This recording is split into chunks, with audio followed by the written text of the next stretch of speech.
How's it going, everybody? Welcome to the channel. As always, if you enjoyed today's video, don't forget to hit that like and subscribe. It helps out, means a ton. You guys get plenty of fun stuff, not just Jujutsu Kaisen. We cover plenty of manga on the channel, so stick around, check it out. Anyway, in the most recent chapter of Jujutsu Kaisen, chapter 164, Gege Akutami decided to drop some bombs on us when it comes to how domain expansions work. So anyway, Tengen told us that back in the day, domains were a much more common technique among sorcerers. That's because they didn't implement deadly can't-miss attacks in their domains as often, so there were more users, because if you don't have this insane can't-miss deadly attack, it requires less skill. Requiring less skill means more people are able to do it. Now, what this is telling us, at its most basic information, is domain expansions are not set in stone. Curse techniques are. If you get the Limitless, you have the Limitless technique. You can do the things with the Limitless that Gojo can do with the Limitless.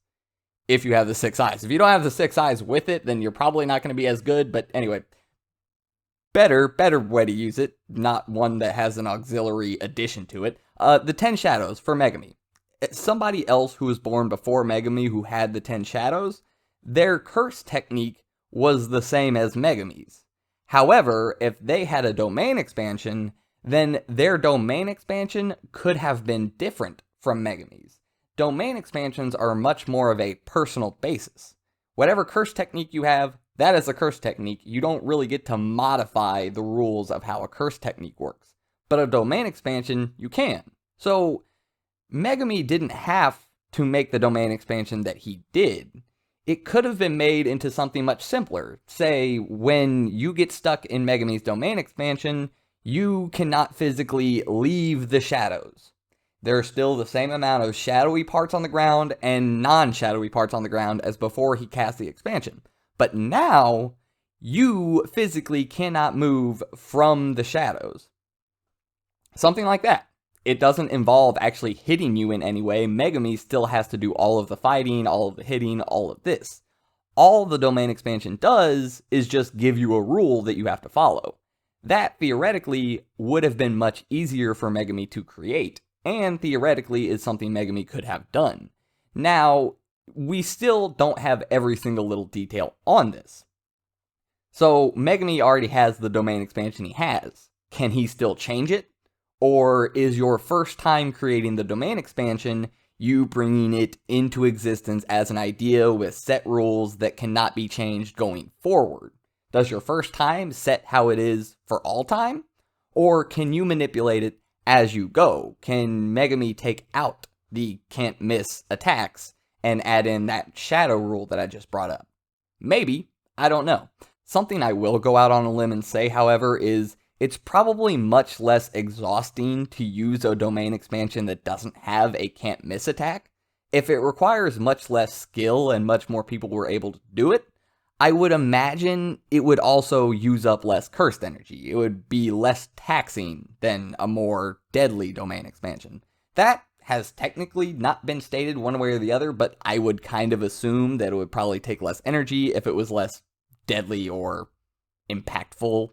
I don't want to say that. I mean, Higuruma's is pretty impactful right now, and it's not deadly. So, yeah, anyway, the biggest point is that not all domain expansions are the same.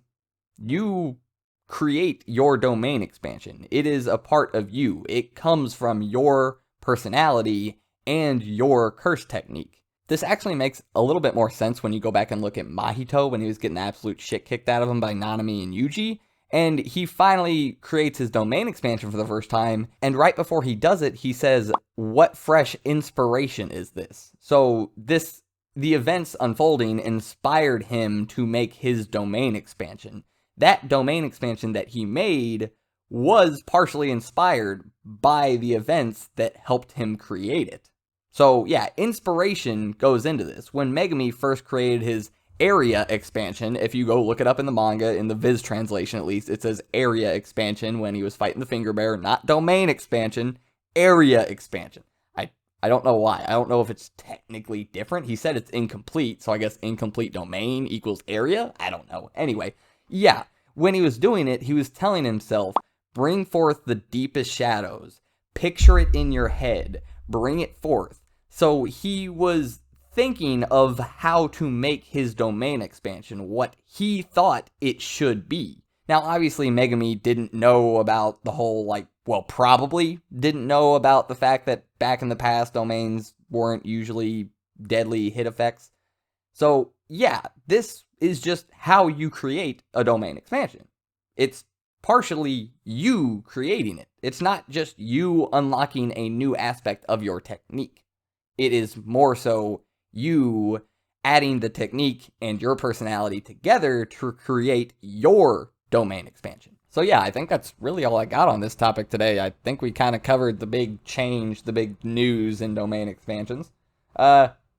Yeah, this was really cool. I absolutely love this. This was awesome. Great job, Gege Akutami. Didn't expect this at all. And I love it when I don't expect something. So anyway, I hope you guys enjoyed the video. I hope I'll see you next time. And I'm out.